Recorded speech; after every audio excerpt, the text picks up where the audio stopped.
হাইড্রার কিছু বৈশিষ্ট্য আমি তোমাদেরকে পড়তে বললাম কিছুক্ষণ আগে, নিডারিয়া পর্বের বৈশিষ্ট্যগুলা। তাহলে নিডারিয়া পর্বের বৈশিষ্ট্যগুলা কেন পড়তে বললাম? কারণ এই হাইড্রাটা কোন পর্বের প্রাণী? নিডারিয়া পর্বের প্রাণী। তাহলে যতগুলা বৈশিষ্ট্য হাইড্রার আমরা পাবো সবগুলা মোটামুটি কার বৈশিষ্ট্য? নিডারিয়া পর্বের প্রাণীর বৈশিষ্ট্য, তাই তো? এগুলাই কথা না? এখন দেখো অধ্যায়টার শুরুতে যে কথাগুলো লেখা আছে, একেবারে স্টার্টিং এ দেখো লেখা আছে কিছু লাইন লেখা আছে। প্রথম যে শব্দটা লেখা আছে হাইড্রার স্টার্টিং এ, সেটা হচ্ছে দেখো লেখা আছে ডিপ্লোব্লাস্টিক। কি লেখা আছে? Diploblastic ballistic. তাহলে হাইড্রা একটা ডিপ্লোব্লাস্টিক প্রাণী। এখন হোয়াট ইজ ডিপ্লোব্লাস্টিক? এই ডিপ্লোব্লাস্টিকের আরো বাংলা হচ্ছে দ্বিস্তরী। কি? দ্বিস্তরী। এটা দ্বিস্তরী প্রাণী না হাইড্রা? নিডারিয়া দ্বিস্তরী পর্ব না? তাহলে দ্বিস্তরী প্রাণীগুলার পর্বগুলার নাম কি? দ্বিস্তরী প্রাণী কোন পর্বের? এটা হচ্ছে কথা। তো তোমরা জানো এটা কোন পর্বের? নিডারিয়া। এটা তো জানি আমরা। এর বাইরে আরো একটা পর্ব আছে, যে পর্বটা কয় স্তরের? দ্বিস্তরের। আমরা পড়েছিলাম, আসো আমরা পড়েছিলাম যে পর্ব দুই ধরনের, মেজর আর মাইনর। আমরা অলরেডি জানি মেজর নিডারিয়া পর্ব, এটাতে কয়টা ভ্রূণীয় স্তর থাকে? দুইটা। এর বাইরে আরো একটা রাজ্য পর্ব আছে মাইনর, যেটাতে কয়টা ভ্রূণীয় স্তর? দুইটা। সেটার নাম হচ্ছে টিনোফোরা। কি নাম? টিনোফোরা। এই নামটা খুব ভালো করে মনে রাখা লাগবে যে টিনোফোরা কয়টা স্তর বিশিষ্ট ভ্রূণ? দুইটা স্তর বিশিষ্ট। কেন এটা মনে রাখা লাগবে? যা দেখবি পরীক্ষায় প্রশ্ন করছে নিচের কোন পর্বের প্রাণীগুলা দ্বিস্তরের। তুমি তো জানো নিডারিয়া, অপশনে যা খুঁজে দেখবা নিডারিয়া নাই। তো তখন কি হবে? তখন কনফিউশন সৃষ্টি, মানে তখন মনে হবে অপশন ভুল দেয়া আছে, এটাতে উত্তর কিন্তু আছে। কোনটা সেটা? টিনোফোরা। তুমি এমনিও মনে রাখতে পারো টিনোফোরাতে টু আছে, টি আছে না? টি ফর টু, দুই স্তরে। ঠিক আছে। আর এমনিতে নিডারিয়া তো জানো 2 নম্বর পর্ব, তাই এটা কয় স্তরে? 2 স্তরে। এই কথাটা দিয়ে শুরু করছে, তাই তো? দেখো এখানে লেখা আছে পর্ব দুইটার নাম লেখা আছে, কিন্তু বড় বড় হরফে লেখা আছে, লেখা আছে না? তারপরে নিচের দিকে একটা উদ্ভট চিত্র দেয়া আছে। উদ্ভট চিত্র দেয়া আছে না? ঠাকুরমার ঝুলির মতো চিত্রটা। হ্যাঁ, এটা গ্রিক রূপকথার রাজ্যের বই থেকে নেওয়া হয়েছে। এটা কেমন জানো? এটা একটা প্রাণী। হ্যাঁ, ওই প্রাণীটাকে তুমি যদি ভাগ করো, কি করো? প্রাণীটাকে তুমি কাটছো, তা কাটলে কয়টা হবে? একটা প্রাণী, এটা ধরো প্রাণী, এটাকে আমি এদিক দিয়ে কাটছি, তো দুইটা খণ্ড হবে না? তো এটা একটা খণ্ড, এদিকে এটা আরেকটা খণ্ড হবে না?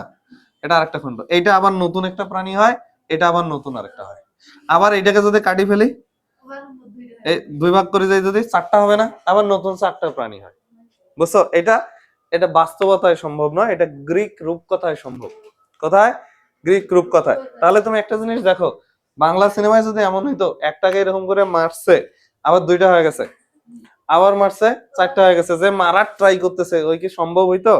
সম্ভব হইতো না। তাহলে এটা গ্রিসের রূপকথায়। তো এই যে দেখো, এরকম যদি কাটলে দুইটা হয়, দুইটা থেকে চারটা হয়, তাহলে এদের রিজেনারেশন পাওয়ারটা কেমন? অনেক বেশি। রিজেনারেশন সক্ষমতা অনেক বেশি না? তাহলে এটাকে বাংলায় বলা হয় পুনরুৎপত্তি ক্ষমতা। কি বলা হয়? পুনরুৎপত্তি ক্ষমতা। তাহলে পুনরুৎপত্তি ক্ষমতা এই হাইড্রার অনেক বেশি। কেমন? হাইড্রার পুনরুৎপত্তির ক্ষমতা অনেক বেশি। তোমাদের কাছে বাস্তবতায় মনে হলো যে এটা অসম্ভব, একটা প্রাণীকে কাটলে এরকম দুইটা তিনটা চারটা, মানে যতই কাটবে ততই বাড়বে, এরকম কি হতে পারে? উত্তর হচ্ছে হাইড্রাতে এটা হতে পারে। তাহলে এই কথা যদি সত্য হয়ে থাকে, তাহলে হাইড্রাকে কি মারা সম্ভব? তার কি মৃত্যু আছে? হাইড্রার স্বাভাবিক মৃত্যু নাই। এই যে এই কথাগুলো এখানে লিখতেছি, এগুলো হাইড্রার ক্ষেত্রে প্রযোজ্য। তাহলে হাইড্রার পুনরুৎপত্তি, আশা করি আমি পুনরুৎপত্তি কথাটা বুঝাইতে পারছি। পুনরুৎপত্তি জিনিসটা কি? আরেকটা প্রশ্ন হচ্ছে হাইড্রার আরেকটা পয়েন্ট, হাইড্রার স্বাভাবিক মৃত্যু নেই। তাহলে হাইড্রা কেমন? হাইড্রা অমর। হ্যাঁ, হাইড্রা একটা অসাধারণ প্রাণী। বুঝছো? তাহলে এরকম হতে পারে। এখন এই যে হাইড্রার যে পুনরুৎপত্তি ক্ষমতা অনেক বেশি, এটা কে আবিষ্কার করে? এটা আবিষ্কার করে বিজ্ঞানী আব্রাহাম ট্রেমলে। কে আবিষ্কার করে? আব্রাহাম ট্রেমলে এই ট্রিমেন্ডাস জিনিসটা আবিষ্কার করছে। ট্রিমেন্ডাস মানে কি? বিস্ময়কর। ঠিক আছে। তাহলে এই যে হাইড্রার যে পুনরুৎপত্তি ক্ষমতা বেশি, এটার উদ্ভাবক কে? আব্রাহাম ট্রেমলে। কে? ট্রেমলে। আব্রাহাম ট্রেমলে এটা আবিষ্কার করে হাইড্রার পুনরুৎপত্তি ক্ষমতা অনেক বেশি, এবং সেই কমেন্ট করে এই এই উক্তিটাও তার, হাইড্রার স্বাভাবিক মৃত্যু নেই, এই উক্তিটাও আব্রাহাম ফ্রেন্ডের। ঠিক আছে, বুঝছো? কিন্তু এই যে আজকে আমরা যে হাইড্রা শব্দটা দেখতেছি, এই হাইড্রা শব্দটার নামকরণ করে কে? এই নামকরণ, হাইড্রা শব্দটার নামকরণ করে লিনিয়াস। কে? Carolus Linnaeus. এখন এগুলা কেন এত, ক্যারোলাস কেন এত গুরুত্ব দিয়ে পড়াচ্ছি? কারণ হচ্ছে তোমরা গোলায় ফেলবা। তুমি মনে রাখবা ক্যারোলাস লিনিয়াসের নামটা তোমার কার সাথে জড়িত? তুমি ছোটবেলা থেকে শুনে আসছো, নামকরণের সাথে জড়িত। কার সাথে জড়িত? নামকরণ। আরো স্পেসিফিক বললে দ্বিপদ নামকরণ। এখানে যখন তোমাকে বলবে হাইড্রা নামকরণটা কি করে, এটা লিনিয়াস। আর এর বাইরে যদি কিছু জিজ্ঞেস করে এই উক্তিটা কার, এটা ট্রেমলে। ঠিক আছে, এই ট্রেমলে আর লিনিয়াস শব্দটা যেন গুলাই না যায়। ঠিক আছে, তাহলে মাঝে মাঝে জিজ্ঞেস করবে হাইড্রার পুনরুৎপত্তি ক্ষমতা বেশি, এটা কে আবিষ্কার করে, পুনরুৎপত্তি ক্ষমতাটা কে আবিষ্কার করে? তখন বলা যাবে না লিনিয়াস। লিনিয়াস শুধু জাস্ট এই নামটা দিছে। ঠিক আছে, ওর কাজ সারা জীবনে নামকরণের সাথে ছিল, এখনো নামকরণের সাথে। ঠিক আছে, এই কথাগুলো প্রথম প্যারাটাতে লেখা আছে। শেষের দিকে একটা বিজ্ঞানীর নাম লেখা আছে, বিজ্ঞানী তো না, দানবের নাম লেখা আছে। তার নাম হচ্ছে হারকুলিস বা হারকিউলিয়াস, তাই তো? Hercules, Hercules. আচ্ছা, তাহলে এটা একটা রূপকথার গল্প, বুঝছো? রূপকথার গল্পটা এমন, ওই যে গ্রিসের আমাদের যেমন ঠাকুরমার ঝুলি আছে, গ্রিসের রূপকথা এরকম একটা দানব ছিল, একটা প্রাণী ছিল যেটাকে কাটলে ওইটা থেকে মেলা হয়, ওই যে ওইটার চিত্র দেয়া আছে পাশে। ওই প্রাণীটাকে মারি ফেলাইছিল একটা মহা দানব, তার নাম হচ্ছে হারকিউলিস। বুঝছো? হারকিউলিস ওই প্রাণীটাকে মারছে, যেটাকে কাটলে দুইটা হয়। ওই প্রাণীটাকে কল্পনায় মারি ফেলাইছে, এটাকে বলা হয় হারকিউলিস। তাই এখন একটা ইংলিশে একটা ফ্রেজ আইটেম চালু হয়েছে, হারকিউলিয়ান ট্যাক্স। বলো দেখে, হারকিউলিয়ান ট্যাক্স মানে কি? এটা ফ্রেজ আইটেম কিন্তু। হারকিউলিয়ান ট্যাক্স মানে হচ্ছে অসাধ্য সাধন। বুঝছো? তাহলে এই যে হারকিউলিস অসাধ্যটা সাধন করছে না, তাই ওইখানে কিন্তু শব্দটা আসছে হারকিউলিয়ান ট্যাক্স। এটা ইংলিশ শব্দ, ইংলিশ স্যারেরা শেখাবে। ঠিক আছে, এই বুঝছো? এটা প্রথম পেজটা বুঝছো? আচ্ছা, প্রথম পেজটাতে যা ছিল সেগুলো আসলে বুঝছো, এগুলো একটা প্রাইমারি কথাবার্তা। এখন আসো পেজ ঘোরাও। পেজ ঘোরালে দেখো হাইড্রা হরেক রকমের কিছু চিত্র দেয়া আছে। একটা সুন্দর হাইড্রার চিত্র দেয়া আছে, সাদা কালো ব্যাকগ্রাউন্ডে, কালো ব্যাকগ্রাউন্ডে গোল্ডেন কালারের একটা হাইড্রা দেয়া আছে, তাই না? এক একজনের বইয়ে আবার এক এক রকমের চিত্রায়ন আছে, তাই তো? তাই কিনা? এখন আসো, হাইড্রার বৈজ্ঞানিক নাম কি? হাইড্রার বৈজ্ঞানিক নাম হাইড্রা ভুলগারিস। আচ্ছা, আরো আছে দেখ, হাইড্রা ভিরিডিসিমা, অথবা এটারই নাম কিন্তু হাইড্রা, হাইড্রা কি, ও এটার আর কিছু নাই, আরেকটা হচ্ছে হাইড্রা ফুসকা, তাই তো? হ্যাঁ, অলিগেক্টিস অথবা হাইড্রা কি ফুসকা, দেখ ব্র্যাকেটে লেখা আছে হাইড্রা ফুসকা লেখা আছে না? হাইড্রা ফুসকা, এ পাও নাই? পাইছো না? হ্যাঁ, পাওয়া গেছে, ফুসকা পাওয়া গেছে না? হাইড্রা ফুসকা। এখন দেখো ওইখানে কিছু বোল্ড হরফের হরফের শব্দ লেখা আছে, কালার গুলা লেখা আছে, কোনটা দেখতে কেমন? এক একটার কালার এক এক রকম। হাইড্রা ভুলগারিস, এটার বর্ণ কেমন? বাদামি অথবা, এটা বর্ণহীন, বর্ণহীন অথবা হলুদ বাদামি, ওই হলুদ বাদামি লাগবে না। এখন আসো হাইড্রা ভিরিডিসমা। হাইড্রা ভিরিডিসমা কেমন? সবুজ বর্ণের। কোন বর্ণ? সবুজ। আর হাইড্রা ফুসকা, এই ফুসকা দেখছো না, ফুসকার বর্ণ কেমন? হালকা বাদামের কালারের মতো। বাদাম দেখছিস জীবনে? হ্যাঁ, দেখিস নাই না? আচ্ছা, বাদামের খোসার মতো বর্ণ না? হ্যাঁ, ওই কিছু বাদামের, বাদামের বর্ণের মতো। তাহলে ফুচকার কালার কেমন হবে? বাদামি বর্ণের। কি বর্ণের? বাদামি বর্ণের। এটার মধ্যে কোনটা সবচেয়ে বেশি আসে জানো? আসে সবুজ বর্ণের কোনটা, কারণ ও সিম্পাই, ওই যে মিথোজীবিতা দেখায় তো, মিথোজীবিতা তোকে পড়াইছিলাম না, ক্লোরোহাইড্রা আর জুওক্লোরেলা, এইটারই অপর নাম হাইড্রা ভিরিডিসমারি, অপর নাম কিন্তু ক্লোরোহাইড্রা। এই সবুজ যে, তাই এর নাম কি? ক্লোরোহাইড্রা। সবুজ, তাই এটার নাম কি? ক্লোরোহাইড্রা। ঠিক আছে, তাহলে এটা কিন্তু ম্যাক্সিমাম সময় আসবে ভিরিডিসমার বর্ণ কেমন? ভিরিডিসমার বর্ণ কেমন? তাহলে ভিরিডিসমার বর্ণ হচ্ছে গ্রিন কালার। ঠিক আছে, জোকুলোরেলা। আর ফুসকার কালারের সাথে তো মিলবে ভুলগারিস, দেখো ভুলে যাওয়া, ভুলে যাওয়ার টাইপের শব্দ, বর্ণহীন এটা। ঠিক আছে, বুঝছো? নেগেটিভ শব্দ না, এমনি মনে রাখতে হবে। আর ভিরিডিসমাটা মনে রাখাই লাগবে, এটা হচ্ছে কথা। তারপরে নিচের দিকে কথা হচ্ছে হাইড্রা থাকে কোথায়? আমরা একটু দেখা করতে চাই, কোথায় থাকে? ও পানিতে থাকে। কোথায় থাকে? পানিতে। কেন বলো তো? আরো পড়ছিলাম না, নিডারিয়া পর্বের সকল সদস্যই সামুদ্রিক। খালি 25টা প্রজাতি না 20টা? 20টা প্রজাতি। 25 তাহলে কি হাইড্রা নিডারিয়া পর্বের সাথে 25% জীব সামুদ্রিক, তাই কিনা? তাহলে 25 আর 20 কে ডিফারেন্সিয়েট করা শিখতে হবে। তাহলে 25% প্রজাতি পানি স্বাদু পানিতে থাকে না 20%? 20%। আর সমুদ্রের সকল জীবের মধ্যে কত পার্সেন্ট থাকে নিডারিয়া? 25%। তাহলে এরা পানিতে থাকে, এতটুকু তো ঠিক, তাই তো? এরা কোথায় থাকে? কোনটা? না না, নাম্বার গুলো আসবে না, ওই যে স্পেসিফিক কয়েকটা আসে, ওই যে যেমন স্বাদু পানিতে কয়টা থাকে? 20টা প্রজাতি থাকে। আর এর বাইরে দেখবা পরিফেরাতে এতগুলা প্রাণী আছে, নিডারিয়াতে টোটাল প্রাণীর সংখ্যাগুলা, ওগুলো আসবে না। ওইটা জানে কি স্যার আহামরি আমি খুব জানি এটা প্রমাণিত হয় না, কিন্তু এটা বোঝা লাগবে যে কোন ইনফোটা আমার জন্য দরকারি, বুঝছো? কোনটা দিয়ে স্টুডেন্টকে জাজ করা যাবে যে সে আসলে জানে কিনা। ওই সংখ্যাটা জানি তো লাভ নেই, ঠিক আছে? আর ওই সংখ্যাটা তো প্রতিদিন একেবারে কনস্ট্যান্টও না, প্রতিদিন নতুন নতুন প্রাণী আবিষ্কার করছে, পরিফেরার সাথে যুক্ত হচ্ছে, নিডারিয়ার সাথে যুক্ত হচ্ছে, ওটা তো ভেরিয়েবল সংখ্যা, বুঝছো? আচ্ছা, এখন আসো হাইড্রার বাসস্থান। বাসস্থান বললাম এরা কোথায় থাকে? পানিতে থাকে। এখন কথা হচ্ছে কোন পানিতে থাকে? এরা ম্যাক্সিমাম সময় স্বাদু পানিতে থাকে। কোথায় থাকে? স্বাদু পানিতে থাকে। তা খায় কি? এরা যেহেতু প্রাণী, এ তো আর ঘাস খাওয়া কথা না, তাই কি না? তাহলে সে পতঙ্গ ধরে খায়। কি ধরে খায়? পতঙ্গ। তার আবার পতঙ্গের তালিকায় সে, তাহলে পতঙ্গ যদি হয় তাহলে সে কি মাংসাশী না? মাংসাশী। এটাকে ইংলিশে কি বলা হয়? মাংসাশীকে হার্বিভোরাস না কার্নিভোরাস? Herbivorous, carnivorous. কার্নি মানে কি? কুত্তা বা কুকুর, তাই তো? আর ভরাস মানে গেলে ফেলা। তাহলে এরা কি মাংসাশী। তাহলে যারা মাংসাশী তাদেরকে কি বলা হয়? কার্নিভোরাস। ওইটা ওখানে লেখা আছে, দেখ লেখা আছে না? হাইড্রা প্রাণীগুলা কেমন? এরা ওই যে দেখ বোল্ড হরফের শব্দগুলা খালি খেয়াল কর, বোল্ড হরফে লেখা আছে এরা মাংসাশী, পাইছো? অর্থাৎ যে কোনো ধরনের জীব খায় এরা জীবন ধারণ করে। তার উপরের দিকে লেখা আছে হাইড্রা স্বাধীন, মুক্ত পানিতে বসবাস করে, মুক্তভাবে জীবন যাপন করে, সে কারো অধীনে থাকে না। হ্যাঁ, মুক্তজীবী সে। গেল। এখন হাইড্রা কত লম্বা হইতে পারে? হাইড্রা কিন্তু 30 সেন্টিমিটার না মিলিমিটার? সেন্টিমিটার পর্যন্ত লম্বা হইতে পারে। 10 থেকে 30 মিলিমিটার লম্বা হইতে পারে, বুঝছো? এই হাইড্রার আকার আকৃতির ওখানে তাকাও, ওখানে আকার আকৃতিকে, এই হাইড্রার প্রতিসাম্যতা কেমন রে? অরিও। এটা তো আমরা জানি হাইড্রার প্রতিসাম্যতা কেমন, অরিও।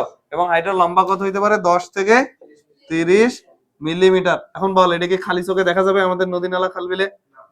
কেন দেখা যাবে না? 10 মিলিমিটার মানে 1 সেন্টিমিটার, আর 3.33 মিলিমিটার মানে 3.3 সেন্টিমিটার। এগুলা খালি চোখে দেখা যায় না? অবশ্যই দেখা যাবে। কিভাবে দেখা যাবে? অবশ্যই দেখা যাবে। আর এগুলা পাওয়া যায় কোথায়? স্বাদু পানি। স্বাদু পানি মানে নদী নালা খালবিল, যেগুলার পানি নোনা নয়, লবণাক্ত নয়, বুঝছো? আমাদের নদী নালা খালবিলে আছে। আমরা দেখি না গায়ে, আমরা তো পানির নিচে নামে চোখ দিয়ে দেখি না, আর দেখলে দেখতে পাইতাম ডুবুরির মতো, ঠিক আছে? হ্যাঁ, এখন বুঝবা, এখন চিত্রটা দেখলে বুঝবা যে এটা হাইড্রা, ঠিক আছে? আচ্ছা, পরে যোগ ভাবে পালাই যাইতাম, তাই না? আচ্ছা, ও কিছু করতো না। এটা দৈর্ঘ্যটা মনে রাখা লাগবে কিন্তু, 10 থেকে 33, 33 না 30, 33 লিখতেছি কেন, 30 30 মিলিমিটার, ঠিক আছে? আচ্ছা, ওকে ফাইন। এই হচ্ছে কথা। নিচের দিকে হাইড্রার গঠন। হাইড্রার গঠন, জাস্ট শব্দগুলো, অনেকগুলো শব্দ স্কিপ করে করে যাচ্ছি না আমরা, যতটুকু লাগবে ততটুকু শিখতেছি। কারণ হচ্ছে হাইড্রাতে 3টা অধ্যায় আছে, এখানে 3টা মিলে একটা প্রশ্ন হয়। হ্যাঁ, ডিমোটিভেটেড করতেছি না, এটাই কিন্তু বাস্তবতা, এটাই বাস্তবতা, ঠিক আছে? তাই আমাদেরকে জাস্ট যতটুকু লাগবে ততটুকু পড়ে যেতে হবে। এখন আসো হাইড্রার গঠন। দেখো হাইড্রার গঠনে কি কি আছে। হাইড্রার গঠনে, হাইড্রাটা আগে আঁকি আমরা। দেখো হাইড্রা থাকে কোথায়? এই যে আমাদের নদী নালা খাল বিলে এরকম পাতা টাতা আছে না, পাতা এই সেই, এগুলো তো পড়ে পানিতে, এইটার সাথে সে এরকম ঝুলে থাকে। হ্যাঁ, এটা ওর মুখ, এখানে ওর কিছু হাত পা বের হয় এরকম, হ্যাঁ, প্রলম্বিত অংশ এরকম বের হয়, এরকম। হাইড্রাটা দেখতে এমন, বুঝছো? হাইড্রাটা দেখতে এমন। প্রথমে একটা ত্রিভুজ, দেখ প্রথমে একটা ত্রিভুজ, তারপরে কি এই যে এটা কিন্তু ওর মুখছিদ্র, কি এটা? মুখছিদ্র। আর পরে কি থাকে? এই যে এরকম কিছু জিনিস থাকে। আচ্ছা, এগুলোর নামকে আমরা শিখতেছি, ধীরে ধীরে শিখতেছি। তাহলে প্রথমে যেটা, এই যে এইটা দিয়ে সে এই বস্তুটার সাথে আকৃষ্ট হয়ে আছে না, এটাকে বলা হয় পাদশক্তি। কি বলা হয়? পাদশক্তি, মানে পায়ের মতো কাজ করতেছে, এটা কোন বস্তুর সাথে আকৃষ্ট হচ্ছে না, তাহলে এটাকে বলা হয় পাদশক্তি। আচ্ছা, পাদশক্তি এই এখন একটু মনোযোগ দিয়ে বোঝো, না হলে কিন্তু এগুলো প্রত্যেকটা কাজ আসবে কিছুক্ষণের মধ্যে। পাদশক্তির কাজ কি? এটা পুরোটা কি? দেহকাণ্ড। এই যে আমাদের শরীরের সাথে মিলাইলে দেহকাণ্ড না, তাহলে এটা হচ্ছে দেহকাণ্ড। দেহ কাণ্ড। ধর তোদের কাউকে, একজন কাকে পুলিশ ওই যে পা না উপরে করে ঝুলায় মারতেছে, তো পাটা উপরে থাকতো না, হাইড্রার এটা পাদশক্তি। তারপরে তো দেহটা থাকতো, তাহলে এটা দেহ। তারপরে মুখ থাকতো না, তারপরে হাতগুলো তো ঝুলে থাকতো, এই হাতগুলো হচ্ছে এগুলা। বুঝছো? কল্পনা করো এমন। তো এটা মুখ, মুখছিদ্র। এখন মুখটা কি উপরের দিকে আছে না নিচের দিকে আছে? নিচের দিকে। নিচের দিকে থাকলে এটাকে বলা হয় হাইপো। হাইপো। আর স্টম মানে মুখ, আমি পড়াইছিলাম না, স্টম মানে মুখ, তাহলে এটাকে তাহলে কি বলা হবে? হাইপোস্টম। কি বলা হয়? হাইপোস্টম। পরীক্ষায় প্রশ্ন করবে যে হাইপোস্টমের কাজ কি। তুমি যদি এই শব্দটা দেখে বোঝো হাইপোস্টম মানে কি, হাইপো মানে নিচে থাকা, স্টম মানে মুখ, তাহলে তুমি অ্যাটলিস্ট এতটুকু শব্দ মুখ দিয়ে বের করতে পারবে, এটা দেশে খাবার খায়। কি করে? খাবার খায়। আচ্ছা, হাইপোস্টম। আর এই যে যেগুলা হাত, তুমি পুলিশের হাতে যদি ঝুলে থাকতা কাস্টডিতে, এই হাতগুলাকে হাইড্রার দেহে বলা হয় কর্ষিকা। কি বলা হয়? কর্ষিকা। হ্যাঁ, কর্ষিকা বলে। কোষে থাপড় মারবে সত্যি, কিন্তু তুমি যদি ওকে ধরতে যাও, সে কি সেলফ ডিফেন্স করবে না? করবে। ধরো এই যে পুকুরে যায় ডুবুরির মতো যা দেখছো এটা এটা ঝুলে আছে, তুমি যদি একে টোকা দিতে যাও বা ধরতে গেছো, ও কিন্তু এগুলা দিয়ে বাড়ি মারবে, কোষে থাপড় মারতে পারে। বুঝছো? হ্যাঁ, ওটার মধ্যে মেলা কাহিনী আছে। বিষাক্ত পদার্থ, অ্যাসিড ছুড়ে মারতে পারে তোমার শরীরের দিকে। বুঝছো? এটা দিয়ে সে শিকার ধরে খায়। এগুলা কেন এইদিকে দেয় নাই আল্লাহ তাআলা? কারণ এইখানে একটা পতঙ্গ মশা ধর গেছে, ওই মশাটাকে না ধরে এটা দিয়ে পেঁচাবে, এদিক দিয়ে ধরে পেঁচাবে, ধরে ওকে মুখে নিয়ে যাবে। বুঝছো? এগুলো প্রসেস আমরা শিখবো এখানে। বুঝছো? তাহলে টোটাল অংশ কয়টা এর শরীরে? তিনটা অংশ। কয়টা অংশ? তিনটা। এই তিনটা অংশ, এখানে আমি চারটা হয়তো আঁকছি। অংশ কয়টা টোটাল? তিনটা। একটা হচ্ছে পাদশক্তি, একটা দেহকাণ্ড, আর একটা হাইপোস্টম। হাইপোস্টমের মধ্যে কোষিকা না দেহকাণ্ডের মধ্যে কোষিকা? দেহকাণ্ডের মধ্যে কোষিকা। কোথায়? এটা দেহের পার্ট না, এই দেহ থেকে উঠছে না, দেহ থেকে উঠছে। তাহলে টোটাল অংশ কয়টা? তিনটা। একটা হচ্ছে পাদশক্তি, দেহকাণ্ড, আর একটা কি? হাইপোস্টম। তারপরেই দেখ তোদের বইয়ে হাইপোস্টম নিয়ে কথা বলছে। হাইপোস্টম কি জিনিস? হাইপোস্টম একটা মুখছিদ্র। কি? হাইপোস্টম মুখছিদ্র। এটার কাজ কি? ও আরেকটা জিনিস খেয়াল করো, এই ধরো খাবারটা খাইলো, এন্ট্রি তো হইলো, এক্সিট হবে কোন দিক দিয়ে? এই দিক দিয়েই হবে, কিন্তু এটা কিন্তু ইম্পর্টেন্ট। তাহলে হাইড্রার মুখছিদ্র একটাই, ওইটা দিয়ে সে খাবার গ্রহণ করে, ওইটা দিয়ে খাবার ত্যাগ করে, মানে বর্জ্য পদার্থ ত্যাগ করে। ওইটা নিচে লেখা আছে, দেখো কাজে লেখা আছে না, যে এই পথে মুখছিদ্র খাদ্য গ্রহণ করে এবং এই খাদ্যে এই ছিদ্রপথ দিয়ে বর্জ্য পদার্থ দেহ থেকে বের হয়ে যায়। ক্লিয়ার? এই বুঝছো? আচ্ছা, তারপরে আয় এদিকে দেখ দেহকাণ্ড। কি হেডিং দেয়া আছে? দেহকাণ্ড। দেহকাণ্ড মানে তো বুঝছো কোনটা? এটা। এখন এই দেহকাণ্ডটার মধ্যে কি কি আছে? দেখো, দেহকাণ্ডটার মধ্যে অনেক কিছু আছে। তাহলে দেহকাণ্ডের মধ্যে কি কি আছে? এদিকে আমিও লিখি দেহকাণ্ড। এক নম্বরে কি আছে? এক নম্বর উপাদানের নাম কি? কোষিকা। ভেরি ইম্পর্টেন্ট, এটা এক্সামের জন্য এটা ভেরি ভেরি ইম্পর্টেন্ট। তো কোষিকা, দেখ কোষিকার প্রথমেই যেটা জিজ্ঞেস করবে যে এর র্যাঙ্কে হাত আছে কতগুলা? কতগুলা আছে? তুমি মনে রাখবা, দেবী দুর্গার যতগুলা হাত থাকে ততগুলা প্রায় 6 থেকে 10টা। মানে সর্বোচ্চ লিমিট একটা সংখ্যা তো তোমার মনে থাকবে। কয়টা? 10টা। কয়টা? 6 থেকে 10টা। এই 6 মনে না থাকলেও তুমি অপশনে অ্যাটলিস্ট খুঁজে পাবা যে 10 যুক্ত কয়টা আছে। ঠিক আছে? তাহলে কয়টা? 6 থেকে 10টা। কোষিকা টোটাল কয়টা থাকে? 6 থেকে 10টা। এখন এই কোষিকা গুলো যদি আরো কাছ থেকে দেখো, দেখে মনে হবে এরকম উঁচু উঁচু আছে, মানে মনে হবে যে এগুলাতে মনে হয় ওই যে বরুণ উঠছে, স্কিনে যেমন বরুণ ওঠে না, এমন বরুণ উঠছে। তো এগুলাকে বলা হয় নেমাটোসিস্ট ব্যাটারি। কি বলা হয়? নেমাটোসিস্ট। উঁচু হইছে একটা জিনিস আছে ওইখানে, সিস্ট আছে। সিস্ট মানে তরল আছে। হ্যাঁ, সিস্ট বোঝো? সিস্ট। আচ্ছা, আমি বোঝাচ্ছি, দেখ, CYST, সিস্ট। নেমাটো পরে। সিস্ট জিনিসটা কি? সিস্ট শব্দটা আসছে স্যাক থেকে। কোথা থেকে? স্যাক। স্যাক মানে থলি। স্যাক মানে কি? থলি। থলি মানে এরকম থলি।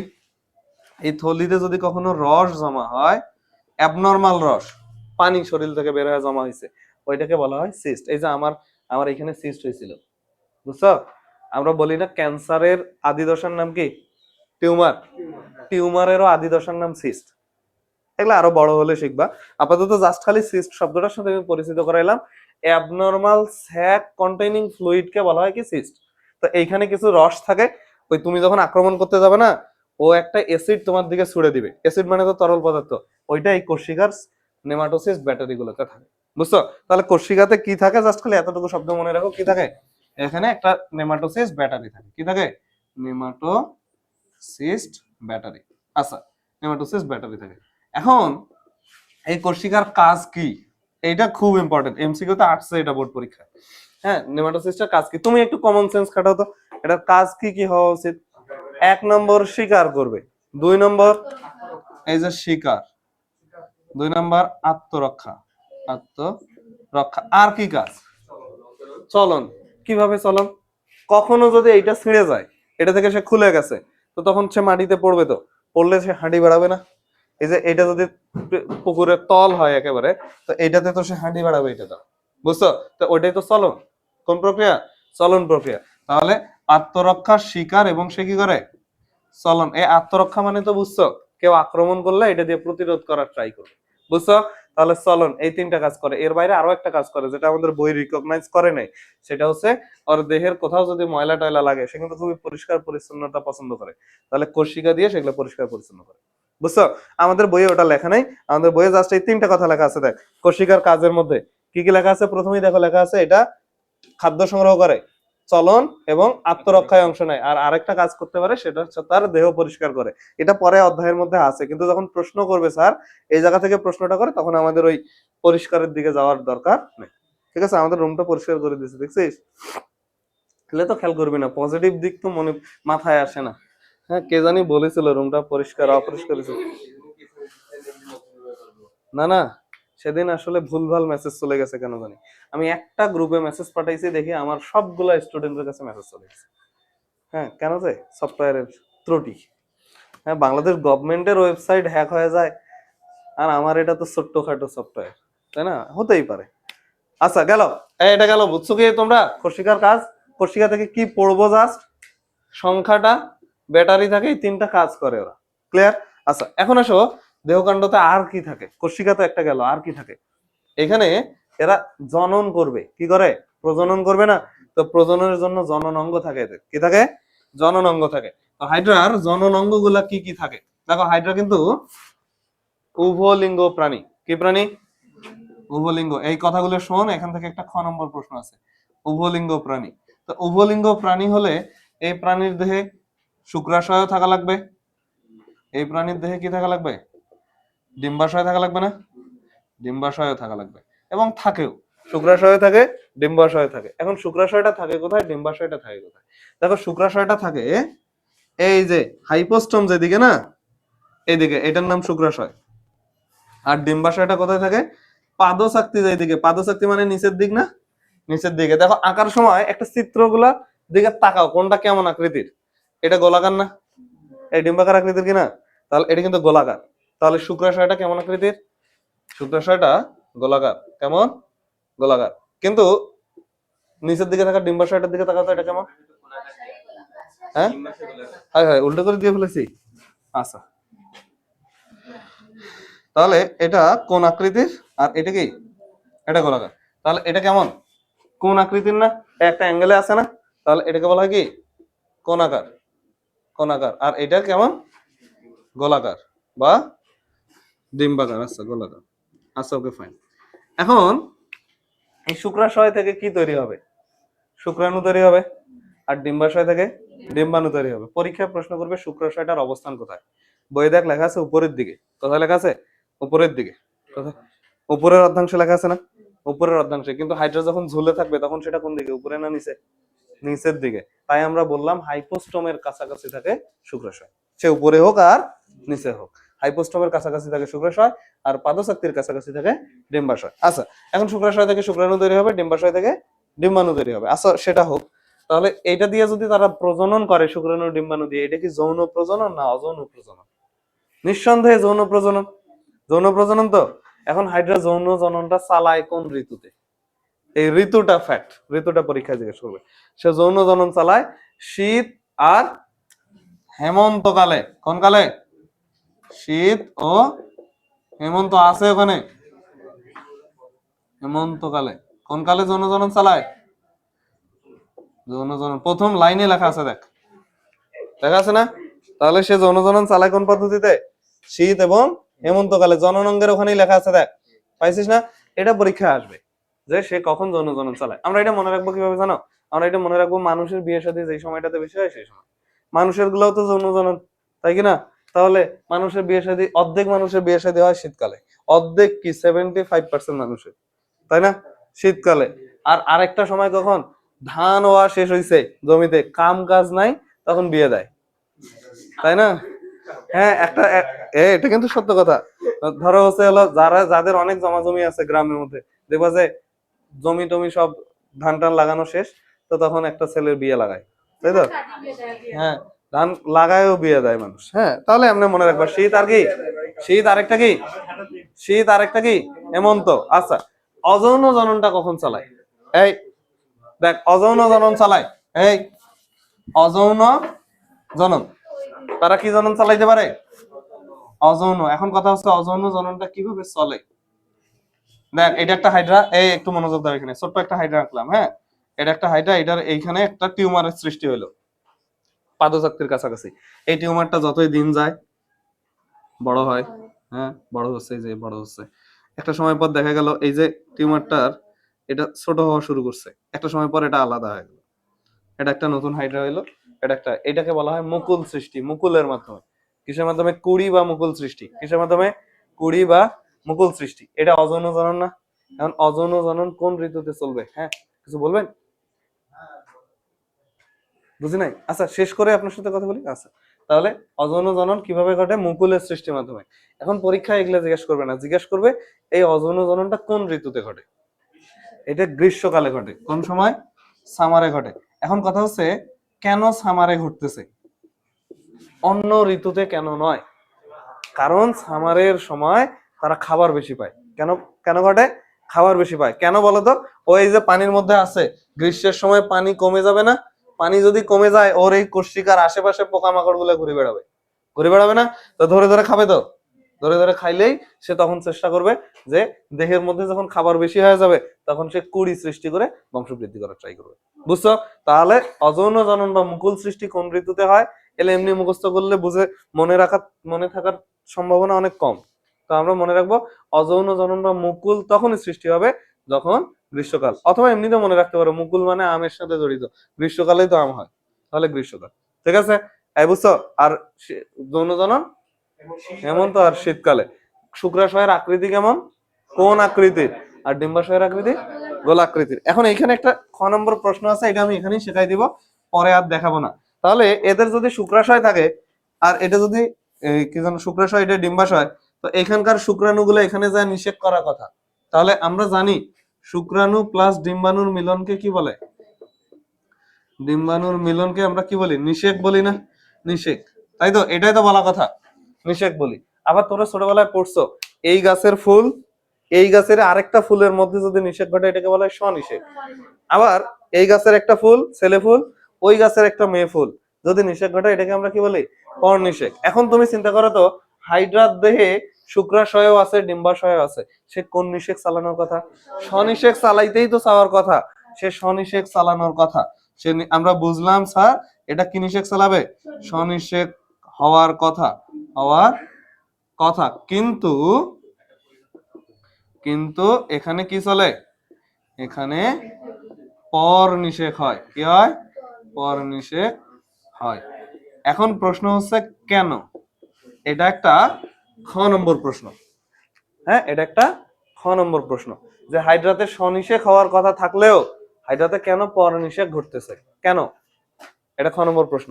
এটা এটা ব্যাখ্যা করতে গেলে আমাদেরকে একটা জিনিস মাথায় রাখতে হবে। আমরা ছোটবেলায় ওই যে যারা বাংলা সিনেমা দেখছে, কমলার বনবাস একটা সিনেমা ছিল, দেখছিস জীবনে? তাহলে ওই সিনেমাটাতে কি দেখিস নাই? আচ্ছা, এই সিনেমাতে কাহিনী কি জানিস? সেই সিনেমাতে কাহিনী হচ্ছে এক রাজার এক ছেলে হইছে। হ্যাঁ, ওই ছেলের একটা দুরারোগ্য ব্যাধি আছে, ওকে সুস্থ করে মানে বাঁচে থাকতে গেলে ওর হচ্ছে 16 বছরের এক যুবতী মেয়ের সাথে বিয়ে দিতে হবে।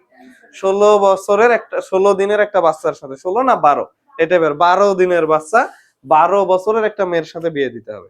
তো পরে বিয়ে দিয়ে দেয়। তাহলে ব্যাপারটা এমন, দেখ প্রথম যখন বিয়ে দিছে একটা 12 বছর, 12 বছর আর একটা কত 12 দিন, তখন দেখ এর ডিম্বাশয় কিন্তু পরিপক্ক, এর ডিম্বাশয় কি বাচ্চা দানের বাচ্চা তৈরির জন্য পরিপক্ক না, মেচিউর, কিন্তু এর এর শুক্রাশয়ের তো কোনো খবরই নেই। গেল। আবার দেখ কেন স্বনিষেকটা করতেছে না, আবার এ যখন 12 বছরে পৌঁছাবে, মানে ধর 12 বা 15-তে পৌঁছাবে, তখন তো এর প্রায় অ্যারাউন্ড 30-এর কাছাকাছি চলে যাবে, মানে বড় হবে না? তো তখন এর যখন আবার শুক্রাশয় মেচিউর, তখন আবার এর ডিম্বাশয়ের কার্যক্রম শেষ। ব্যাপারটা এমন, হাইড্রার ক্ষেত্রে একরে সেম ঘটনা ঘটে, দুইটা অঙ্গই আছে, কিন্তু যখন শুক্রাশয় থেকে শুক্রাণু তৈরি শুরু হয় তখন ডিম্বাশয়টা ইমমেচিউর, অপরিপক্ক থাকে, বুঝছো? আবার যখন ডিম্বাশয় থেকে ডিম্বাণু তৈরি শুরু হয় তখন শুক্রাশয়টা কি অপরিপক্ক থাকে। তাই তাদের মধ্যে স্বনিষেক ঘটা সম্ভব হচ্ছে না, যদিও তারা সহ মানে কি জানো উভলিঙ্গ প্রাণী। কি উভলিঙ্গ প্রাণী? এটা তোদের বইয়ে আছে। এটা কোথায় আছে জানো? বইয়ের পেজগুলা ঘোরাও, পেজগুলা ঘোরায়া এক শেষের দিকে আছে এটা। অনেক দূরে আছে। এটা হচ্ছে 73 পেজ, 73 পেজ। পাইছো? কারো বইয়ে 73, কারো বইয়ে 77। পাইছো? একেবারে নিচের দিকে দেখ, ওটা বোল্ড হরফের শব্দগুলো খেয়াল কর। ওখানে স্বনিষেক ঘটে না, কি ঘটে? পরনিষেক ঘটে। কেন পাও নাই? এই তো ওই প্যারাটা পুরোটাই, শেষের প্যারাটা পুরোটাই কিন্তু খ নম্বরে আসলে লিখে দিতে হবে। এগুলো আমি বুঝাইলাম কেন হয় না এরকম কাহিনী, বুঝছো? ওটা খ নম্বর প্রশ্ন। আচ্ছা ওকে ফাইন, শেষ হয়েছে। এই হয়েছে না? গেল। তাহলে দেহকাণ্ড যেখানে ছিলাম আমরা, ওইটা হয়েছে না দেহকাণ্ড। এখন এখন নিচের দিকে আছে পাদস্যথি। পরনিষেক ঘটে, পরনিষেক। এইটার শুক্রাণু আরেকটা ওইদিকে হাইড্রা আছে কোনটা, যার আবার ডিম্বাশয়টা পরিপক্ক মেচিউর, তারপর নিষেক ঘটে, বুঝছো? হ্যাঁ বুঝিয়েছো? ওরা তো পানিতে আছে, ওই কি একলাই খালি থাকে? ওর দলবল আছে, তো গ্যাং আছে তার, ঠিক আছে? দলবদ্ধ থাকতে পছন্দ করে। আচ্ছা এই বুঝিয়েছো এটা? আর কিন্তু এটা বলবো। হ্যাঁ হ্যাঁ অবশ্যই অন্তর্নিষেক প্রাণী না। আচ্ছা গেল, এটা গেল কথা। এখন আসো লাস্ট ওয়ান, পাদশক্তি। কি আছে? পাদশক্তি। আচ্ছা পাদশক্তির কাজ কি বলো তো? এই পাদশক্তিটা এখানে আটকে থাকতে সহায়তা করে। তাহলে আটকে যে আছে, কেন আটকে আছে? আটকে আছে কেন, এটা হচ্ছে প্রশ্ন। আটা জাতীয় পদার্থ কিছু থাকা লাগবে ওখানে, গ্লু জাতীয়। এই আটা জাতীয় কিছু থাকা লাগবে, তো আটা জাতীয় পদার্থটার নাম মিউকাস। কি নাম? মিউকাস। তাহলে এই পাদশক্তিটা এখানে সংযুক্ত থাকে কি দ্বারা? মিউকাস দ্বারা। কি দ্বারা? মিউকাস দ্বারা। এখন মিউকাস কোথা থেকে আসলো, যেটা আমরা একটু পর শিখতেছি, ওটা কি দ্বারা সংযুক্ত থাকে? মিউকাস। সে আবার এইখানে সংযুক্ত থাকা অবস্থায় এরকম কানেক্টেড আছে, বুঝছো? এই মিউকাস পিচ্ছিল পদার্থ না, আমাদের লালা রসে থাকে কিন্তু, তাই লালা রস দেখবে একটু পিচ্ছিল পিচ্ছিল। তাহলে এটা এখানে থাকা অবস্থায় ওর হঠাৎ মনে হইলো এই মাথাটাতে যাই, হ্যাঁ, তখন সে করে কি এরকম ধীরে ধীরে ধীরে ধীরে ধীরে ধীরে ধীরে ধীরে এখানে চলে আসে। এই চলনটাকে বলা হয় গ্লাইডিং চলন। কি বলা হয়? গ্লাইডিং। গ্লাইড বা স্লাইড। স্লাইডলি আসলো না, স্লাইড আমরা বলি না স্লাইড দিয়ে বল ধরছে, আরে ক্রিকেট খেলায় যে স্লিপটা দেয় দিয়ে ধরে না, ওটাকে কিন্তু স্লাইডিং বলা হয়। কি বলা হয়? স্লাইডিং। তাহলে এটা যেহেতু একটা স্লাইডিং চলন, ধীরে ধীরে সরে গেছে, তাই এই চলনের নাম কি? গ্লাইডিং চলন। কি নাম? গ্লাইডিং চলন। তাহলে গ্লাইডিং চলনের জন্য দায়ী কে? কোর্সিকা না, পাদশক্তি। কে? পাদশক্তি। গ্লাইডিং মানে কি ধীরে ধীরে সরে যাবে। ক্লিয়ার? আচ্ছা এখন কথা হচ্ছে এই পাদশক্তি আরেকটা কাজ করতে পারে, সেটা হচ্ছে বুদবুদ সৃষ্টি করতে পারে। কি সৃষ্টি করতে পারে? বুদবুদ। এখন বল বুদবুদ জিনিসটা কি? ছোটবেলায় যে ওই যে স্যাপ গুলা বের করে ফেনা ফেনা তৈরি করতাম, এটাকেই তো বলে বুদবুদ। এটারই নাম বুদবুদ না? সে মাঝে মাঝে কি করতে পারে, এটা থেকে ডিটাচড হইতে পারে। এখন এটা থেকে ডিটাচড হওয়ার উপায় কি? মিউকাস তো কানেক্ট করে ধরে রাখছে, সে মিউকাসের ওই জায়গাটাতে বাবল সৃষ্টি করে, বাতাস। বাতাস সৃষ্টি করলে ডিটাচড হয়ে যাবে না? ডিটাচ হয়ে গেলে তোমার পানিতে ভাসি বেড়াবে। ওর যদি কখনো মন চায় একটু পানিতে ভাসি, তাহলে সে এখানে বাবল সৃষ্টি করে বেড়ায় যাবে ওখানে। বুঝছো? ওগুলো ওখানে লেখা আছে। পাদশক্তির কাজের মধ্যে দেখো লেখা আছে এগুলা। কি করে? এখান থেকে আঠালো রস ক্ষরণ করে, কোন বস্তুর সাথে লেগে থাকতে সহায়তা করে। আঠালো রসের নাম বলে দিচ্ছে মিউকাস। তারপরে দেখ লেখা আছে এটা কি করে? বুদবুদ সৃষ্টি করে, প্রাণীকে ভাসিয়ে রাখতে সহায়তা করে, ভাষায় রাখবে। আর পাদশক্তিতে কি থাকে? গ্লাইডিং চলন সম্পন্ন করবে। গেল। নিচের দিকে দেখ দ্বিস্তরী প্রাণী কাকে বলে সেটা সংজ্ঞা লেখা আছে। সে সংজ্ঞা কি এখন আমি পড়াবো নাকি? পড়াইছি না? এটার মাঝে কি থাকে? মেসোগ্লিয়া থাকে না? অকোষীয় মেসোগ্লিয়া। পুরুত্ব কত থাকে? 0.1 মিলিমিটার। কতগুলা? 0.1 মিলিমিটার। ওগুলো লেখা আছে ওখানে, দেখ। দেখা নাই? নাই? আচ্ছা না থাকলে নাই। তো এখানে দুইটা লেয়ার তো থাকবে, একটোডাম আর একটা কি? এন্ডোডাম। এই এতটুকু জানলেই চলবে। এখন আসো যেটা শিখবো সেটা হচ্ছে এর ভ্রূণ স্তর গুলা কি হইলো পরে। আচ্ছা, তাহলে ভ্রূণ স্তর, এখন আসল পড়াশোনা শুরু হইলো। এতক্ষণ থেকে যা পড়লাম এগুলো সব ভূমিকা, ভূমিকা ছিল। ভূমিকাটা সহজ না? ভূমিকাটা কঠিন লাগছে নাকি কারো কাছে? একে আসে নাই? তুষার আসে নাই? কই ওই রাধা বল্লভ? হ্যাঁ, রাধা বল্লভে দেখছিস? সে ওই কি সকালে গেছে, ওটাই আছে নাকি এখনো? হ্যাঁ, আচ্ছা। একটার নাম কি একটোডাম ছিল, তাই তো? আর ভিতরে একটার নাম এন্ডো, এন্ডো, এন্ডোডাম। আর মাঝখানে কি থাকে? মেসোগ্লিয়া। আচ্ছা, এখন বলো এই যে একটোডাম এন্ডোডাম এগুলা কোন দশায় পাওয়া যায় জানি? ভ্রূণীয় গ্যাস্ট্রুলা দশায়। তার মানে এই জিনিসগুলো পাওয়া যায় যখন ওরা মায়ের পেটে ছিল, তাই তো? ভ্রূণ দশায় পাওয়া যায়। কোন দশায় পাওয়া যায়? ভ্রূণ দশায়। তাহলে একটোডাম এন্ডোডাম ভ্রূণীয় দশা। এখন প্রাণী তো বড় হয়েছে, প্রাণী বড় হয়েছে না? তো একটোডাম গুলো তো চেঞ্জ হয়ে যাবে। আমাদের শরীরে চেঞ্জ হয়েছিল না? একটোডাম থেকে আমাদের কি আসছিল? ত্বক আসছিল, আর কি আসছিল? ব্রেন আসছিল। আমি বলছিলাম তোদেরকে এগুলা এরকম করে, বলি নাই? বলি নাই হয়তো। আচ্ছা, তোদের মুখ চোখ বলতেছে। আচ্ছা, একটোডাম থেকে কি পাওয়া যায়? এই একটো মানে কি বলতো? এই একটো মানে ভিতর, বাইর, বাইর মানে কি বহি, আর ডাম মানে কি? ডাম মানে ত্বক। তো বাংলা করলে এটা কি বলা হবে? বহিত্বক। আর এন্ডো মানে কি? ভিতর, মানে অন্তস্থ। আর ডাম মানে কি? ত্বক। এই অন্তস্থ ত্বকটাই তার পাকস্থলী তৈরি করে, তাই এটাকে বলা হয় গ্যাস্ট্রো ডার্মিস। কি বলা হয়? গ্যাস্ট্রোডার্মিস। আর এই যে বহিত্বকটাকে অপর নামে বলা হয় এপিডার্মিস। কি বলা হয়? এপিডার্মিস। ওই একই কথা কিন্তু, বুঝছো?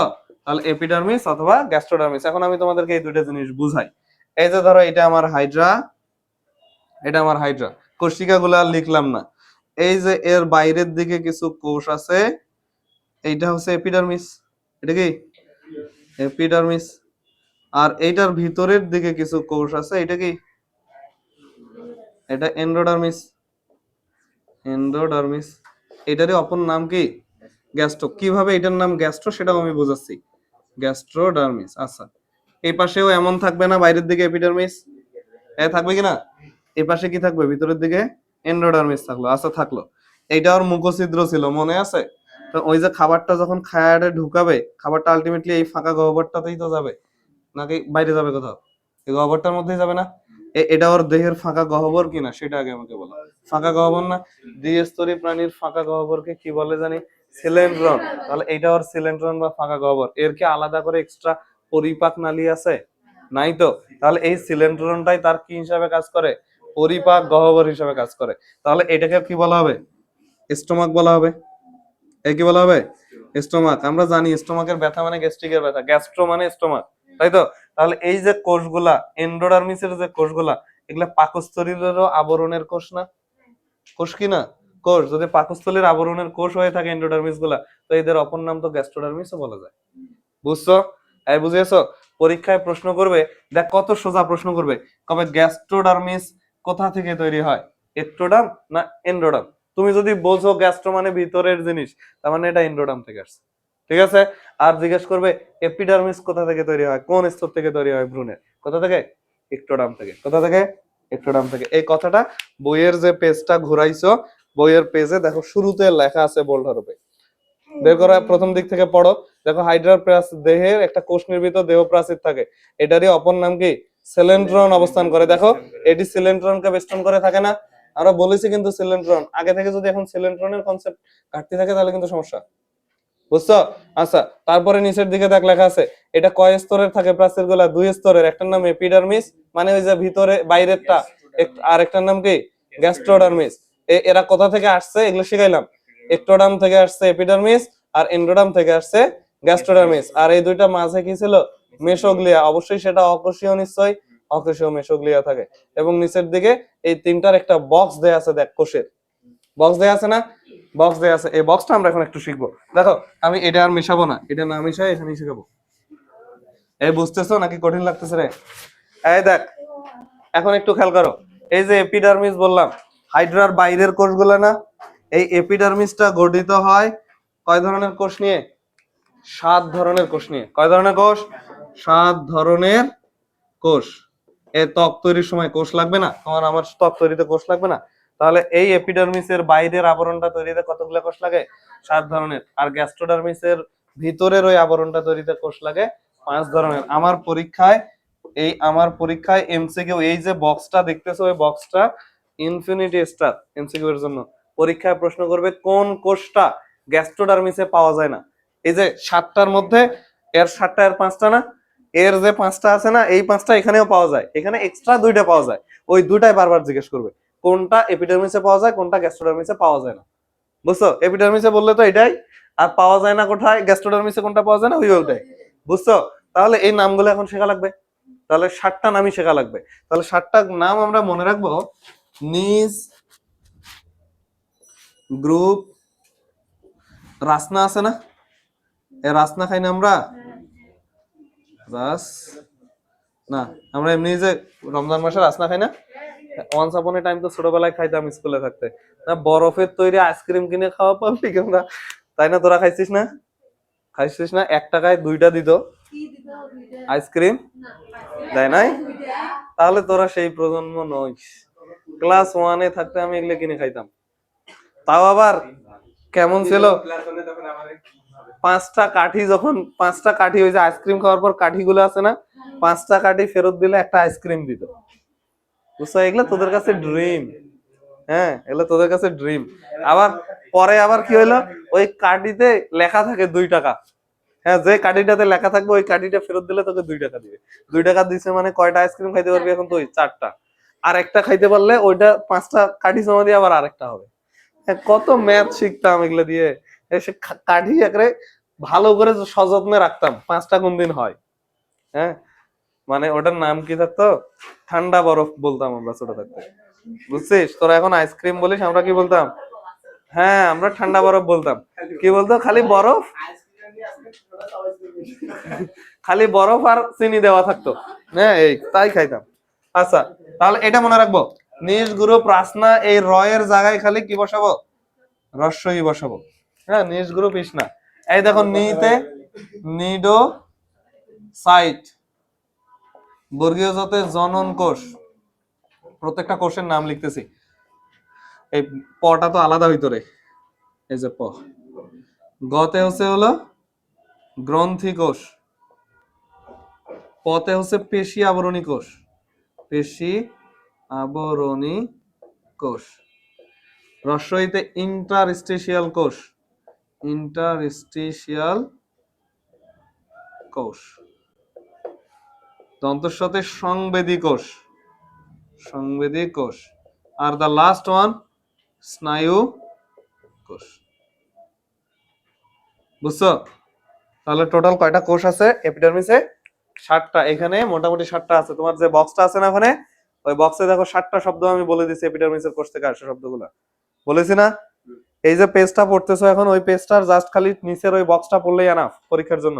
উপরের দিকে যে লাইনগুলো দেখালে এগুলো না পড়লেও চলবে, কারণ উপরের দিকে দেখা এপিডার্মিস, গ্যাস্ট্রোডার্মিস এগুলো সব ওখানে নিচে আছে। দেখ, নিচে আছে না? এই যে দেখ, এপিডার্মিস, মেসোগ্লিয়া, গ্যাস্ট্রোডার্মিস সব ওখানে আছে। 7টা কোষ আছে। এখন আসো, গ্যাস্ট্রোডার্মিসের কোষ কোনগুলা? কোনগুলা গ্যাস্ট্রোডার্মিসে থাকে? 5টা থাকে না?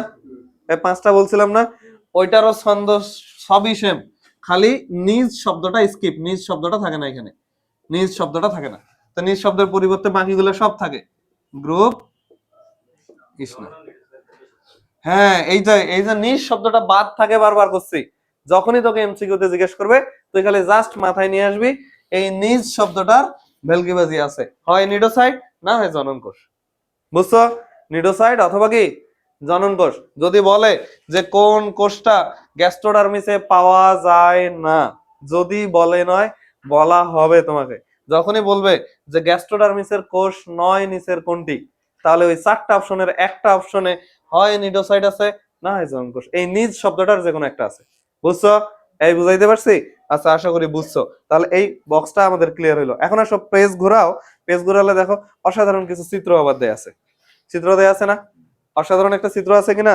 সবার কাছে বই নাই? আচ্ছা, বই নিয়ে আসবা নেক্সট দিনে। এগুলো কি বুঝাইতে পারছি আমি তোদেরকে? আচ্ছা, এখানে আরেকটা জিনিস বুঝাই দিই। সেটা হচ্ছে এই যে ইন্টারস্টেশিয়াল কোষটাকে দেখতেছিস না? ইন্টারস্টেশিয়াল কোষ কিছুক্ষণ আগে আমরা বলছি হাইড্রা অমর। হাইড্রা অমর। তো হাইড্রা অমরের জন্য দায়ী কোষটার নাম হচ্ছে ইন্টারস্টিশিয়াল কোষ। হাইড্রার স্বাভাবিক মৃত্যু নাই, পুনরুৎপত্তি ক্ষমতা বেশি, এই সবগুলোর জন্য দায়ী কে? ইন্টারস্টিশিয়াল কোষ। তাই এটাকে বলা হয় রিজার্ভ সেল। কি বলা হয়? Reserve cell. Reserve cell. কেন রিজার্ভ সেল? ধরো একটা হাইড্রাকে তুমি কাটি দিছো, হাইড্রার দেহে কাটি দিছো, ধরো এই কোষিকাটা বাইর করে দিছো, খালি এই যে এরকম কোষিকা থাকে না, এটা কেটে বের করে দিয়ে দিছো, আলাদা করে দিছো। এইখানে তো সবগুলা কোষ নাই, একটা পূর্ণাঙ্গ হাইড্রা হওয়ার জন্য এগুলো সব থাকা লাগবে না, সব নাই। যদি খালি ইন্টারস্টিশিয়াল কোষ একটু থাকে, ধর একটা হাইড্রা হওয়ার জন্য এই 7টা কোষ দরকার না, যে অংশটা কাটিয়ে দিছে ওটা খালি এই 2টা কোষ আছে, এইটা আর এই 3টা, মানে নিডোসাইট আছে, আর কি আছে? জনন কোষ আর ইন্টারস্টিশিয়াল কোষ। বাকি কোষগুলো কিন্তু অ্যাবসেন্ট। বাকি কোষগুলো কি আছে? নাই। তারপরেও সে স্বতন্ত্র একটা হাইড্রা হচ্ছে কিভাবে? স্বতন্ত্র হাইড্রা হওয়ার পেছনের রহস্য হচ্ছে এই ইন্টারস্টিশিয়াল কোষগুলো আছে না, এরা খুব দ্রুত বিভাজন করে। ধর স্নায়ু কোষের ঘাটতি আছে, কিছু ইন্টারস্টিশিয়াল কোষ স্নায়ু কোষে রূপান্তর হয়ে যায়। বুঝছো? মানে ইন্টারস্টিশিয়াল কোষ প্রয়োজনের তাগিদে এই বাকি যে কোনো কোষে রূপান্তর হইতে পারে। হ্যাঁ, এখন একে মারার সহজ উপায় হচ্ছে ওর দেহ থেকে ইন্টারস্টিশিয়াল কোষ বের করে দিতে হবে। দেহ থেকে ইন্টারস্টিশিয়াল কোষ বের করে দিলে ওই কি আর রিজেনারেশন করতে পারবে? পারবে না। ওর দেহ থেকে যদি গ্রন্থি কোষ সরাও, ওর কিছু যায় আসে না, ইন্টারস্টিশিয়াল কোষ গ্রন্থি কোষে রূপান্তর হবে। ওর দেহ থেকে যদি পেশি আবরণী কোষ নষ্ট হয়ে যায়, ইন্টারস্টিশিয়াল কোষ পেশি। আমি কি বুঝাইতে পারছি? ইন্টারস্টিশিয়াল কোষ যে কোনো প্রয়োজনে যে কোনো কোষে রূপান্তরিত হইতে পারে। বুঝছো?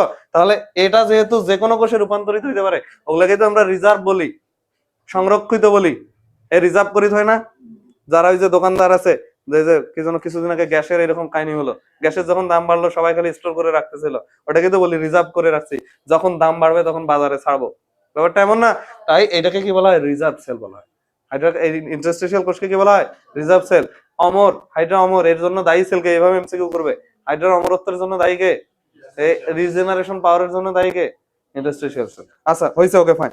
এখন আসো, পেজ ঘোরালে একটা অসাধারণ চিত্র আছে, এই চিত্রটা একটু পড়ি, যদিও পুরোটা পড়তে পারবো না, অল্প একটু পড়ি। দেখো চিত্রটার মধ্যে অনেক কিছু লেখা আছে, চিত্রটা আমরা নেক্সট দিনে পড়বো। চিত্রটার নিচে দেখো একটা কোষ বর্ণনা করা হয়েছে। কি? না না, আঁকতে হবে না, আঁকতে হবে না, ভয় পাস না।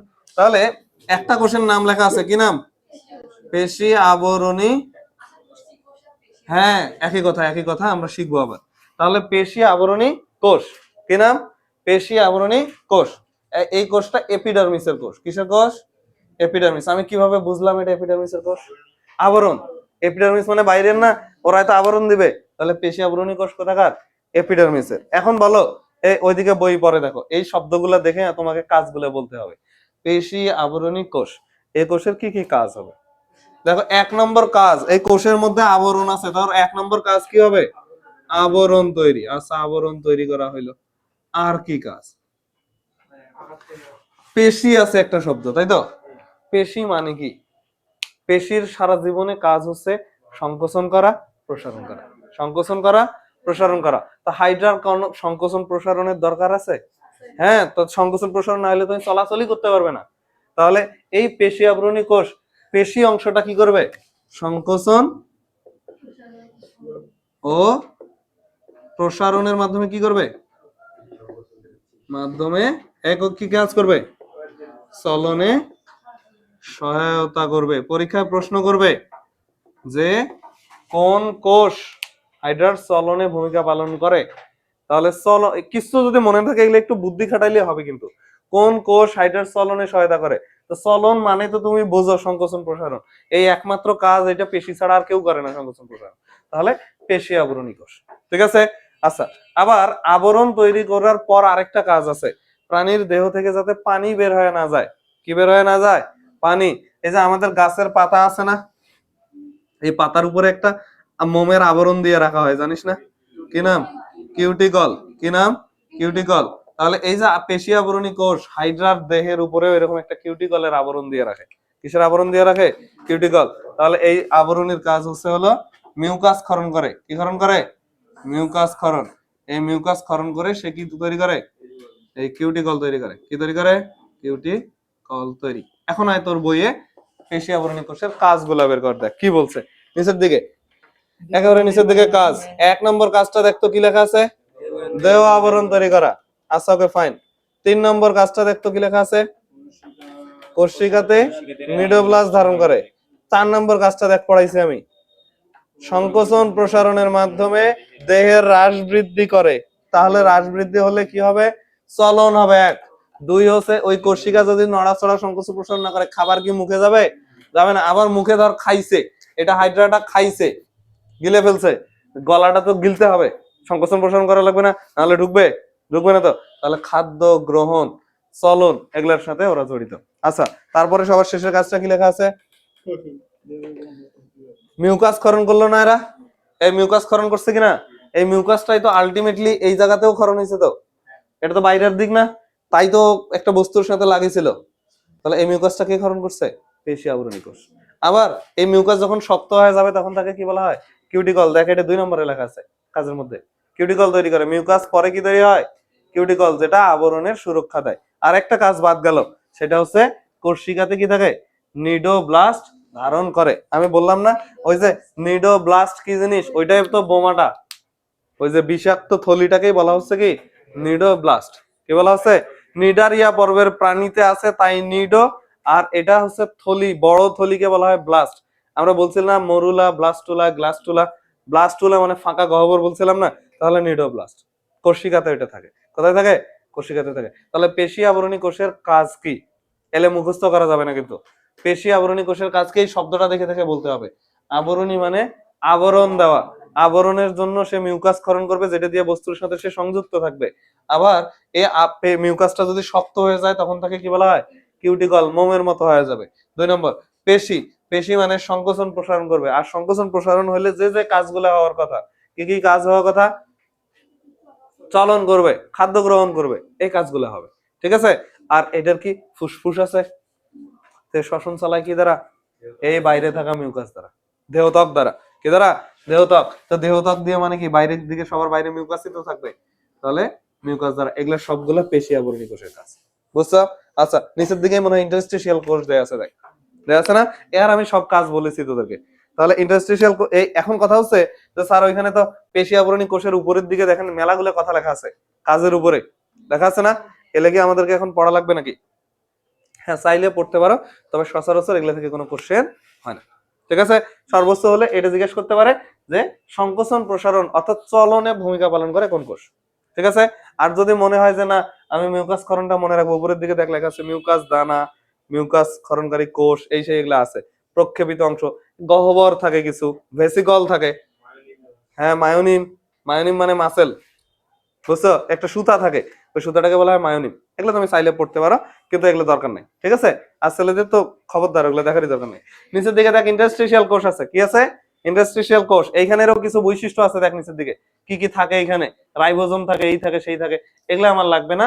পেজ ঘোরালে ওর কাজগুলো আমি সব বলে দিচ্ছি। দেখ 1 নম্বর কাজে এটা লেখা আছে, সে প্রয়োজন হলে যে কোনো কোষে রূপান্তরিত হতে পারে, এই জন্যই তো সে কি অমর, এই জন্যই কি সে অমর। 2 নম্বর কাজের মধ্যে দেখ লেখা আছে, এটা ওর আসলে কাজ না, ওই যে এটা তো বলে দিছি পুনরুৎপত্তি এবং মুকুল সৃষ্টিতে অংশ নেয়। 3 নম্বর যে কাজটা দেয়া আছে এটা কিন্তু ওর কাজ না, বুঝছো, এটা আসলে একটা বৈশিষ্ট্য।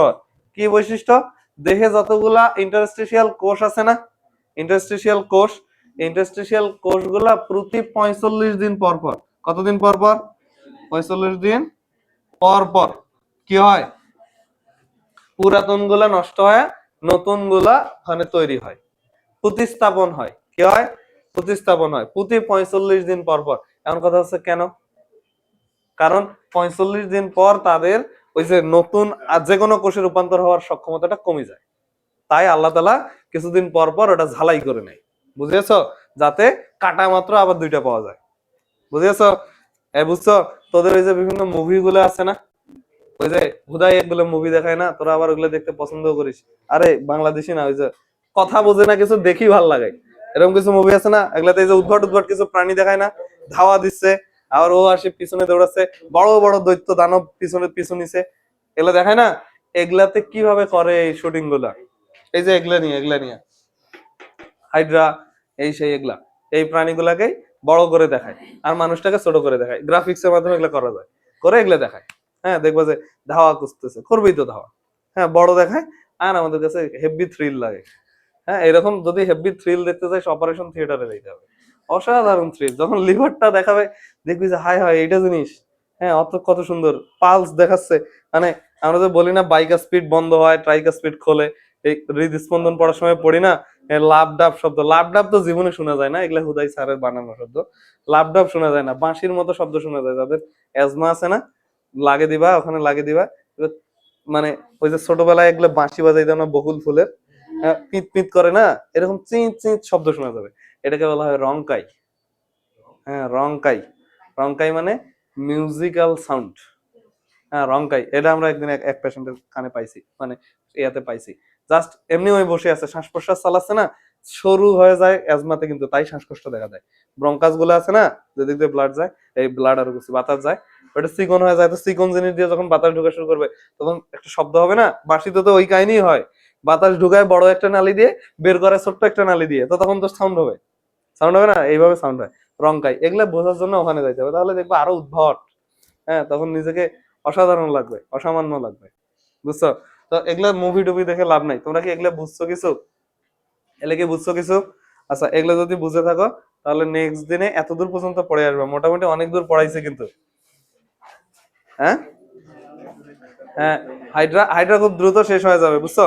নেক্সট দিনে আমরা নেক্সট দিনে আমরা বাকি কোর্সগুলোর কাজ শেষ করে নেমাটোসিস্ট, মানে এটা খুবই ছোট অধ্যায়, খুবই ছোট অধ্যায়। হ্যাঁ এটা ছোট, এটাতে পড়া নাই তো বেশি, এই যে যতদূর পড়াইলাম না, দেখ আমরা আদর্শ নিডোসাইটের গঠনের আগ পর্যন্ত পড়ছি। নেক্সট দিনে আমরা আদর্শ নিডোসাইটের গঠনটা শিখবো, আর হাইড্রার শিকারের কৌশল, কিভাবে সে একটা প্রাণীকে শিকার করে, এটা একদিন শিখবো। আর আরেকদিন শিখবো আমরা চলন, চলন একদিন পুরাটাই লাগবে। আর একটা দিনে ওই যে মিথজীবিতার সাথে ওই যে বাকি যে অংশটা আছে নেমাটোসিস্টের গঠন, মানে হচ্ছে এলা 4 প্রকারের আছে, এইটা শিখলেই শেষ হয়ে যাবে, ঠিক আছে?